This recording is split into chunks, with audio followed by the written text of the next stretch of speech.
Her şeyden ama her şeyden şüphe ederek felsefenin rotasını değiştiren bir adam. René Descartes. Gelin onun zihninin labirentlerine dalalım ve modern düşüncenin o ilk kıvılcımına birlikte tanıklık edelim. Descartes, en ünlü eseri Yöntem üzerine konuşmaya işte bu cümleyle başlıyor. Bu aslında bir meydan okuma. Diyor ki, eğer hepimiz eşit derecede akla sahipsek, o zaman hakikate ulaşmak da hepimiz için mümkündür. İşte bu inanç, onun başlatacağı devrimin ilk adımıydı. Peki Descartes'i bu kadar radikal bir arayışa iten şey neydi? Bunu anlamak için onun zamanına 17. yüzyıl Avrupa'sına gitmemiz lazım. Düşünün, eski otoritelerin sarsıldığı, bilginin adeta bir belirsizlik okyanusunda yüzdüğü tam bir şüphe çağı.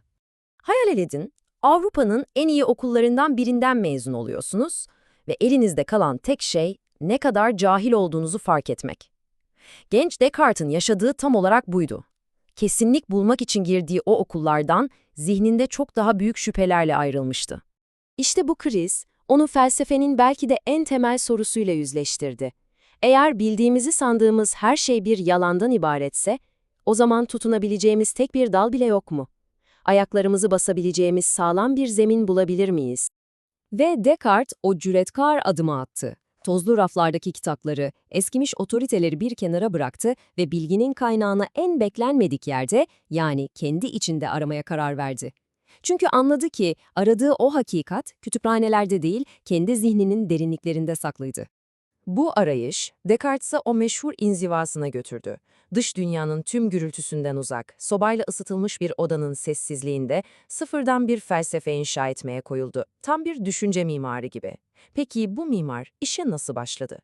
Onun için o güne kadarki bilgi, farklı ustaların elinden çıkmış, her yeri yamalı bir bina gibiydi, sağlam değildi.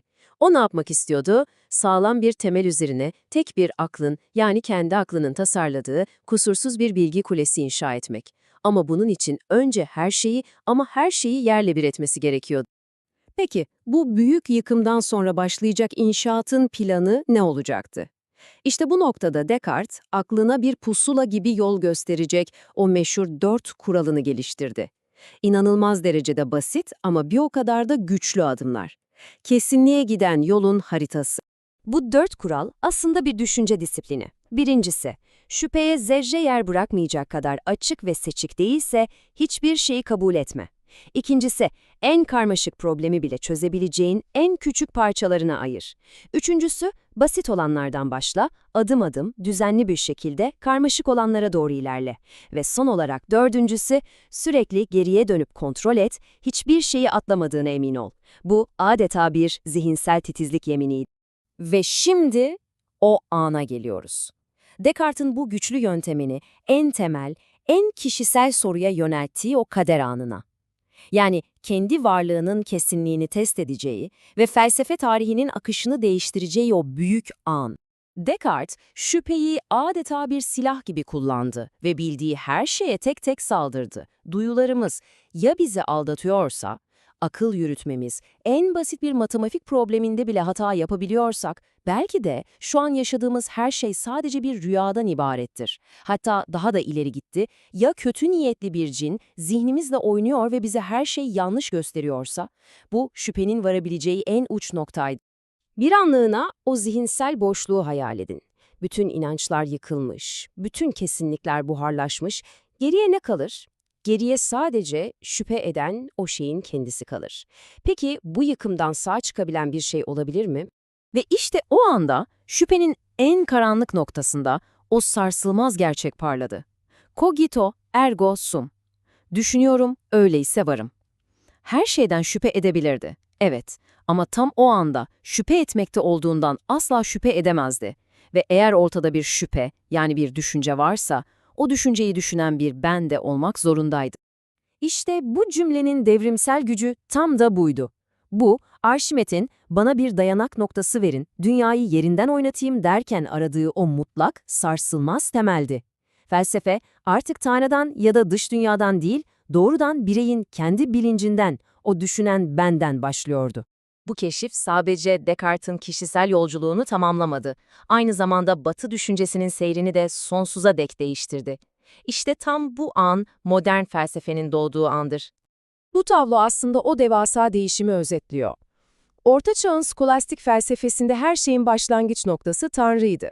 Descartes ile birlikte felsefenin merkezi şüphe eden, düşünen bene yani bireyin kendisine kaydı.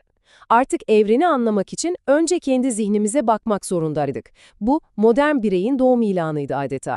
Ve bu sağlam temelden bugün bile hararetle tartıştığımız devasa fikirler doğdu. Birbirinden tamamen ayrı olduğunu söylediği zihin ve beden ikiliği, bilginin tek gerçek kaynağının akıl olduğunu savunan rasyonalizm ve tabii ki felsefenin merkezine bireyi koyan modern benlik anlayışı. Descartes'in mirası bugün bile zihinlerimizde yaşamaya devam ediyor. Onun felsefede açtığı bu yeni çığırın ne kadar önemli olduğu, kendisinden yüzyıllar sonra yaşayan bir başka dev filozof Hegel tarafından tescillenecekti. Hegel ona, modern felsefenin gerçek kurucusu dedi. Çünkü Descartes sadece yeni cevaplar bulmamış, soru sormanın kendisi için yeni bir kıta keşfetmişti. Peki, Descartes'in bu 400 yıllık serüveni bugün bize ne söylüyor? Belki de en büyük mirası, bize en doğru, en sarsılmaz görünen inançlarımızı bile bir anlığına durup sorgulama cesaretini vermesidir. Kendimize, bundan gerçekten emin miyim diye sorma cüretini.